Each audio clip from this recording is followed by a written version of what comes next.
Olá, eu sou Vanessa Luz e com muito entusiasmo vou continuar essa leitura, principalmente porque essa noite eu sonhei e lembrei do meu sonho e já anotei. Então, bora lá. Vigília lúcida. Num workshop que eu estava apresentando sobre a interpretação de sonhos, uma participante descreveu a experiência do despertar desta maneira. Todas as manhãs, quando sou despertada subitamente pelo meu despertador, tenho a mesma sensação estranha. Sinto como era estar adormecida e neste momento acordo. Felicitei-a e disse que ela tinha aprendido a se manter alerta no momento do despertar e que estava se aproximando da experiência de vigília lúcida, em contraste com o sonho lúcido. A vigília lúcida pode acontecer na transição entre o sono e a vigília. Esses momentos de transição são oportunidades muito boas para termos experiências criativas do tipo ahá, uma vez que consiga focalizar a sua atenção nesses momentos, você estará pronto para dar saltos quânticos. Ocasionalmente, na minha vida pessoal, percebo que essas transições são bastante reveladoras. Conseguimos ter muitos insights nesses momentos de transição. De certo modo, quando acordamos, voltamos para o nosso corpo. Como isso costuma acontecer de forma abrupta, a maioria das pessoas não desenvolve a capacidade de acordar com o tipo de alerta exibido pela participante de meu workshop. Quando você desenvolve uma sensibilidade similar, sente com bastante clareza a descontinuidade. Se a sua sensibilidade aumentar ainda mais, você pode continuar ligado àquele momento, sabendo que é bom fazer isso. Nessas ocasiões, você pode ter insights fantásticos sobre problemas que está tentando resolver, objetivos criativos que você está tentando atingir. Capítulo 15. Iluminação. A iluminação é um assunto sobre o qual as pessoas que buscam o crescimento pessoal demonstram muita curiosidade e também muita confusão.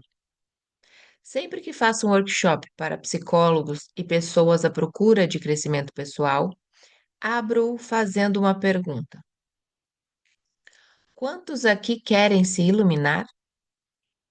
Invariavelmente, a maioria das pessoas, se não todas, levantam a mão. Quando pergunto por quê, obtenho respostas como: quero ser feliz o tempo todo ou quero ser uma pessoa que não faz mal aos outros. Todos esperam que um ser iluminado seja um ser totalmente transformado, um ser perfeito. Na literatura espiritual, vários tipos de experiência podem ser enquadrados, até certo ponto, como experiência de iluminação. Em sânscrito, cada uma tem seu nome. Samadhi é a experiência que descreve o self como todo, sem a natureza do self individual.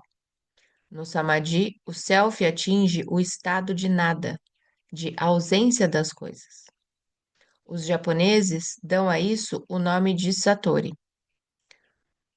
Moksha refere-se ao estado final da consciência, no qual você tem a opção de se retirar totalmente do ciclo renascimento, morte e renascimento, sem saída. Geralmente, os cientistas, materialistas em sua maioria, não acreditam que podemos mudar, que um dia conseguiremos superar os impulsos de nossos circuitos cerebrais emocionais negativos. Eles creem que nunca vamos chegar à perfeição, que nunca conseguiremos sair do jogo. Os místicos, por outro lado, acreditam na possibilidade de atingir a perfeição ainda neste corpo humano. E se você atinge a perfeição e não tem nada mais a buscar, você se tornou iluminado. Então, saiu mesmo do jogo. Mas como a iluminação participa da visão de mundo quântica para a potencialidade humana? Quando eu era materialista, não acreditava na espiritualidade, e menos ainda na iluminação espiritual, apesar de ter crescido na Índia, onde a cultura e as tradições estão mergulhadas neste conceito. Depois da minha experiência de cristalização, comecei a escrever um manual de física para principiantes, tentando tornar a matéria interessante para estudantes presos aos cursos elementares de física. Uma música de Judy Collins, que fazia sucesso na época, tinha a seguinte letra: Você não pode vencer e nem pode empatar. Você não pode sequer sair do jogo. Eu estava escrevendo sobre as três leis da termodinâmica, então usei estas frases para explicar as leis. A primeira lei, a lei da conservação da energia, afirma que a energia do mundo físico sempre se mantém a mesma. Não é possível mudar a quantidade total de energia. Não dá para vencer. A segunda lei diz que, em cada transação, a energia se degrada, sua qualidade piora. Por isso, na verdade, você não pode empatar. A terceira lei afirma que é impossível atingir um estado no qual o movimento térmico vai dar lugar à imobilidade absoluta. Não dá para sair do jogo. Como materialista, eu acreditava que essas leis funcionavam efetivamente no universo. Mas quando descobri que é a consciência e não a matéria a base da existência, minha opinião sobre essas coisas mudou radicalmente. Por que eu deveria ficar preso às leis da termodinâmica? Elas se aplicam a objetos puramente materiais, objetos inanimados, e não a seres vivos. Na década de 1970, antes de descobrir a visão de mundo quântica, estudei muito a filosofia Zen. Na tradição Zen, 10 imagens, chamadas 10 cenas do boi e do pastor, descrevem os estágios que conduzem à iluminação. Na primeira, você procura um boi perdido nas montanhas. Então você o encontra, leva-o de volta para casa e desce a montanha. Na oitava imagem, há o nada, significando o estado de iluminação. Atingimos um estado iluminado sabendo que a realidade é o nada e que o self é, na verdade, o não self. Mas há ainda outras duas imagens. Depois da iluminação, o mestre desce até a aldeia e brinca com as crianças. Isso parece explicar o que acontece com o nosso ser quando manifestamos ou incorporamos a sabedoria atingida na oitava imagem. Achei maravilhoso o fato de as imagens não pararem na sabedoria do nada, pois qual o valor de uma experiência, qualquer experiência, se nosso comportamento não muda? Cheguei a conhecer alguns seres iluminados e eles me levaram a acreditar que a iluminação é supervalorizada quando a experiência da iluminação em si torna-se a meta final. Naturalmente, entendo que a experiência da iluminação é muito positiva, mas a maioria dos seres iluminados que conheço parece não ter voltado de seu estado elevado como seres que eu chamaria de transformados. Minha confusão aumentou substancialmente quando eu mesmo passei por algo que pensei poderia ser chamado de experiência de iluminação, pois eu sabia que não tinha sido transformado pela mera vivência daquela experiência. Em muitas tradições espirituais, porém, especialmente no ramo do Zen chamado Rinzai Zen, que segue o mestre Zen Rinzai, a ideia de iluminação envolve uma experiência repentina, semelhante a um salto quântico, chamada Satori. A parte confusa, porém, é que existe a expectativa de que, de algum modo, após tal experiência, a pessoa também se torne um ser humano ideal, um ser transformado que consiga amar a todos e não fazer mal algum. Essa expectativa não costuma casar muito bem com aquilo que vemos. Podemos seguir algumas pessoas hoje, pessoas que afirmam ter atingido a autorrealização por meio do Satori ou do Samadhi. Podemos segui-las com precisão usando o GPS. É impossível se esconder atualmente. Mas, se fizermos isso, tenho certeza de que iremos nos desapontar. A experiência da iluminação em si não parece produzir a transformação na perfeição. Pessoas supostamente iluminadas até já foram flagradas em escândalos envolvendo dinheiro, poder e sexo. E isso afetou definitivamente a crença das pessoas nessas antigas tradições espirituais. Então, será que a experiência repentina de que falam as tradições é verdadeiramente a iluminação? Se for, para que ela serve se depois de atingida a expectativa da perfeição não é cumprida? O que deveríamos esperar de professores que alegam ser iluminados? O self quântico. Na teoria quântica da criatividade, temos de passar pelo processo criativo para investigar qualquer arquétipo. O arquétipo do self não é exceção a isso. Já falamos do processo criativo, mas agora vamos nos concentrar no estado da criatividade chamado salto quântico criativo. É uma mudança descontínua em nossa compreensão acerca dos arquétipos. No caso da iluminação, trata-se do arquétipo do self. Num salto quântico criativo, descobrimos alguma coisa que nunca tínhamos encontrado ou na qual nunca tínhamos pensado. Por exemplo, na experiência do Satori, é a descoberta de que a experiência é totalmente desprovida de concepções antigas do self. É a descoberta do vazio, pois todos os conceitos anteriores do self simplesmente se esvaem. Logo, ela representa de fato uma descontinuidade no pensamento, na conceitualização. Antes você tinha muitos conceitos para o self, agora não tem nada. Se a natureza do self é esse nada, não existe objeto para descrevê-lo. Contudo, agora existe esse self vazio que você constatou e compreendeu.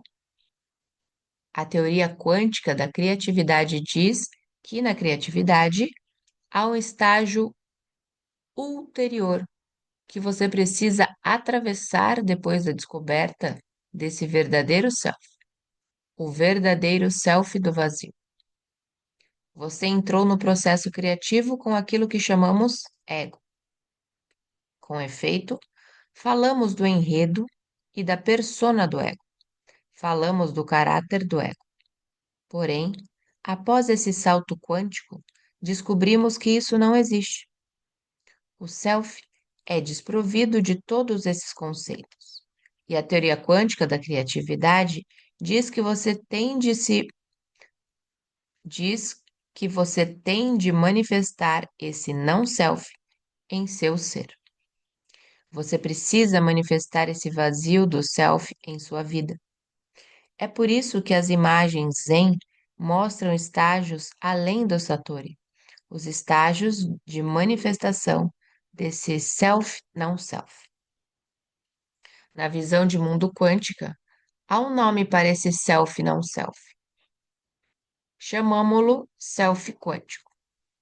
Lembre-se, na dinâmica quântica não existe fixidez. Por isso, você pode pensar no self quântico como uma autoexperiência dinâmica.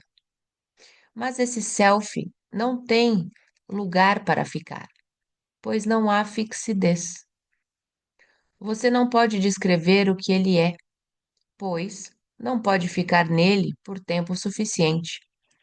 Podemos tratá-lo por adjetivos como não local, incondicionado, criativo, hierarquicamente entrelaçado ou o que for, mas é o melhor que podemos fazer. Identificamos-nos com esse self quântico. Identificarmos-nos com esse self quântico é uma proposição muito diferente de nos identificarmos com o ego, uma vez que só é possível nos identificarmos com certeza com alguma coisa fixa, como podemos nos identificar com algo que muda e que só aparece em experiências momentâneas? Podemos dizer que o self precisa se tornar como um fluido, mudando de forma conforme o recipiente. Ou podemos dizer que ele é como uma estatueta de sal, derretendo na totalidade do oceano. Mas são metáforas, não descrições. O que precisa acontecer de fato para ancorarmos nosso self quântico? Na tradição hindu, a experiência da iluminação é chamada de samadhi. Parece ser a mais elevada experiência possível, porque você vivencia a natureza do próprio self. Mas então os hindus fazem uma pergunta: o que há para além da experiência? No sono, por exemplo, não temos experiência alguma, mas o sono não é particularmente transformador. Depois de dormir, despertamos, não mudamos. E é fácil compreender por que as coisas são assim. No sono normal, continuamos a processar, embora inconscientemente, as mesmas emoções reprimidas e pensamentos suprimidos que nos incomodam durante a vida acordada. É por isso que a maioria de nossos sonhos é tida como o resíduo do dia. Assim, quando a identidade do ego se dissolve na manifestação, o apego à dinâmica supressão-repressão também começa a se desfazer. Mas o que significa amadurecer e ir além da experiência de autorrealização, além do samadhi? O que significa manifestar o não-self? A qualidade daquilo a que chamamos sono fica diferente, bem como a qualidade dos sonhos. Nesse novo tipo de sono, o sono criativo, quando somos um com a totalidade, não estamos mais processando apenas a dinâmica supressão-repressão. Em seu lugar, processamos novas e maravilhosas possibilidades de consciência, pelo menos durante uma parte do tempo. E quando despertamos desse tipo de sono super ou sono criativo, acordamos para uma felicidade intensa, não para a dinâmica supressão-repressão, aquilo a que chamamos humor, que quase sempre nos envolve quando acordamos de um sono comum. Quando despertamos de estados inconscientes quânticos como esse, certamente nossa alegria é refletida em nosso comportamento na comunidade em que vivemos. Mais e mais, vamos deixar para trás o mau humor e uma percepção de peculiaridade e vamos viver com o fluxo da vida, tornando-nos parte desse fluxo. A literatura hindu enfatiza o desenvolvimento dessa capacidade de ter sonos criativos, aos quais dão um nome especial: Nirvikalpa Samadhi ou Samadhi sem separação. A literatura experimental faz referência a dois tipos de Nirvikalpa Samadhi, assim como a dois estágios Zen após a iluminação. No primeiro tipo, ainda existe a tendência à identificação com o supramental, com os valores arquetípicos. Noutras palavras, ainda há qualificações aplicadas à identidade do self. Esse é o esse é o nono estágio do Zen. No 10º e último estágio, o segundo tipo de Nirvikalpa Samadhi, todas as possibilidades são permitidas. Não existe distinção como esta é uma possibilidade celestial e esta é uma possibilidade terrena. Não há preferência. Nas imagens Zen, essa pessoa agora é parte fluente da comunidade. Não há distinção nem peculiaridade. Noutras palavras, a tradição Zen focaliza o comportamento A tradição hindu focaliza o estado de consciência, o estado criativo semelhante ao sono, no qual os seres iluminados passam parte de seu tempo dormindo. As duas tradições oferecem descrições divergentes e complementares. Sofrimento e comprometimento. Por que essas expectativas nem sempre se realizam? Algumas pessoas se dispõem a investigar a autorrealização sem uma preparação adequada. No budismo, a preparação básica se expressa na primeira lei de Buda: a vida é sofrimento. Você só estará pronto para investigar a natureza do vazio do self quando perceber, inequivocadamente, que a vida é sofrimento. Você precisa experimentar a vida literalmente como um sofrimento. Isso significa que até a exploração criativa será um sofrimento para você. E como a experiência criativa pode ser um sofrimento? Quando ela se torna enfadonha. Quando você já realizou tantas vezes que não tem mais estímulo para pesquisar a natureza dos arquétipos de forma criativa, exceto o próprio arquétipo do self, a natureza de quem busca. Quando só resta uma questão: quem sou eu, o buscador? Só então você estará pronto e comprometido.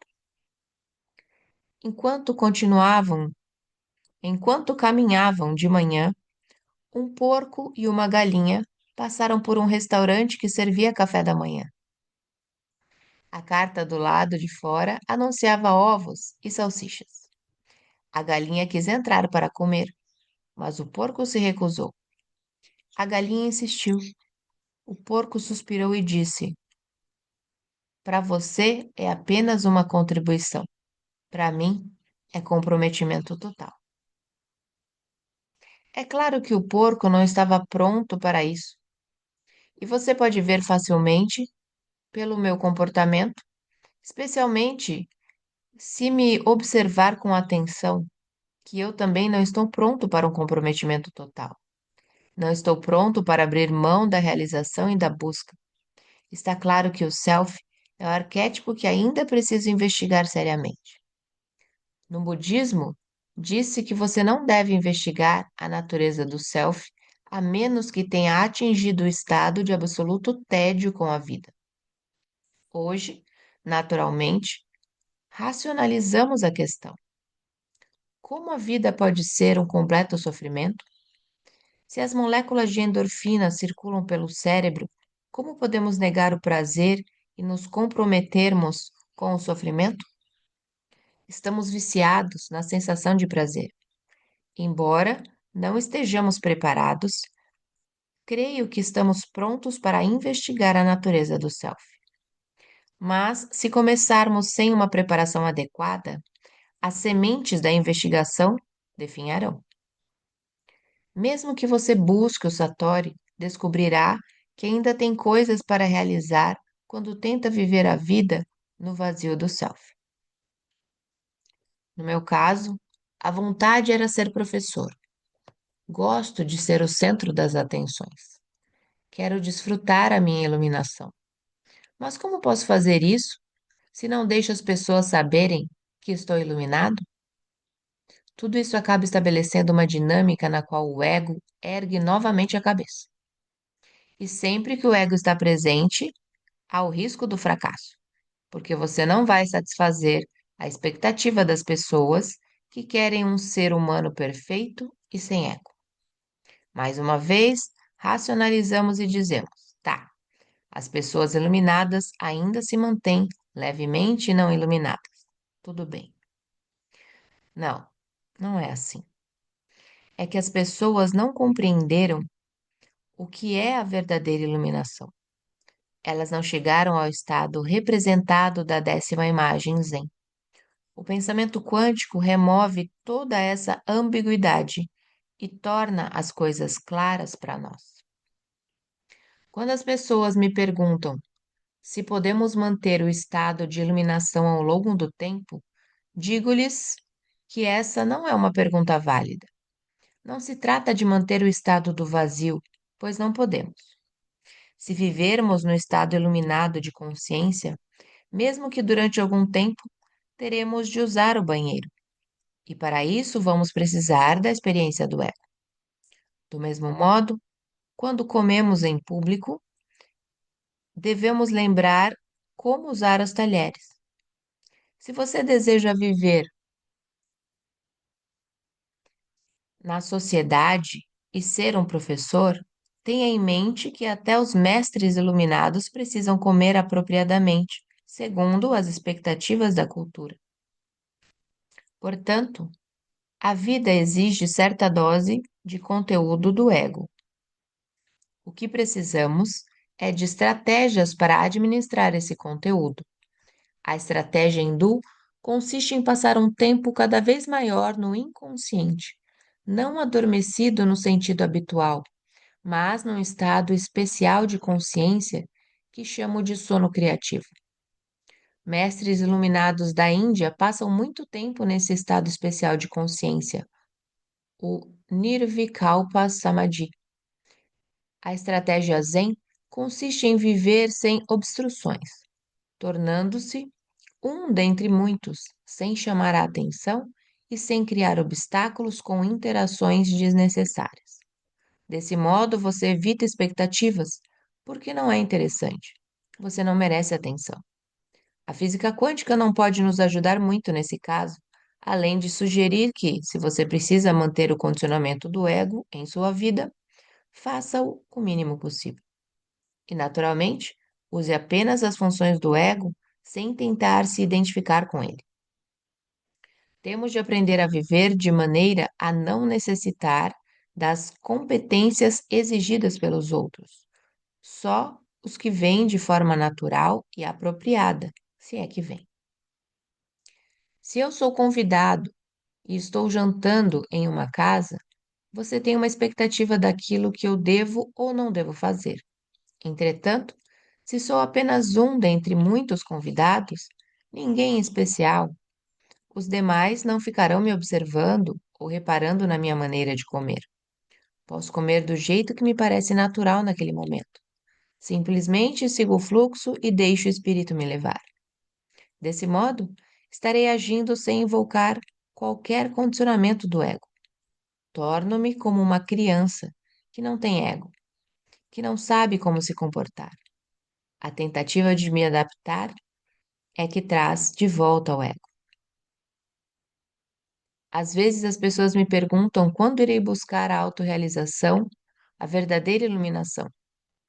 Bem, ainda não fiquei entediado com a exploração dos arquétipos, com os livros que escrevo ou com as aulas que dou. Mas o arquétipo do self está sempre por perto, atraindo-me na forma de um sonho recorrente. Nesse sonho, estou inicialmente em meu antigo departamento de física e me aventuro a explorar outras repartições da universidade, a de artes, de humanidades, de psicologia, de religião. Quando quero voltar ao departamento de física, não consigo encontrar o caminho. Geralmente, o caminho termina em alguma espécie de descontinuidade, como uma ponte inacabada, por exemplo. Quando interpreto esse sonho, vejo o departamento de física como o meu lar, minha autoridade espiritual, verdadeira, quântica. Para encontrá-lo, preciso explorar o arquétipo do self. Preciso dar um salto descontínuo. A ponte inacabada é um convite para dar esse salto. Neste capítulo, investigamos como podemos provocar mudanças pessoais. No próximo, vamos falar sobre como causar mudanças complementares na sociedade. Os budistas reconhecem a importância de ganhar a vida corretamente. O materialismo científico, por outro lado, restringiu tanto as profissões que hoje é muito difícil substituir sem nos distrairmos e encontrando satisfação em nossa atividade. Precisamos mudar os sistemas sociais se quisermos ter qualquer esperança de encontrar um sustento correto para uma pessoa que deseja transformações. E ficamos por aqui em mais um dia de leitura. Eu espero que você esteja gostando assim como eu. E se está, aproveite e se inscreva. Se hoje foi o primeiro dia que você chegou aqui, nesse vídeo. Não deixe de ler a descrição. Ali você vai encontrar a playlist e vai poder ir para o início dessa leitura. Um beijo no seu coração e nos vemos no próximo dia de leitura.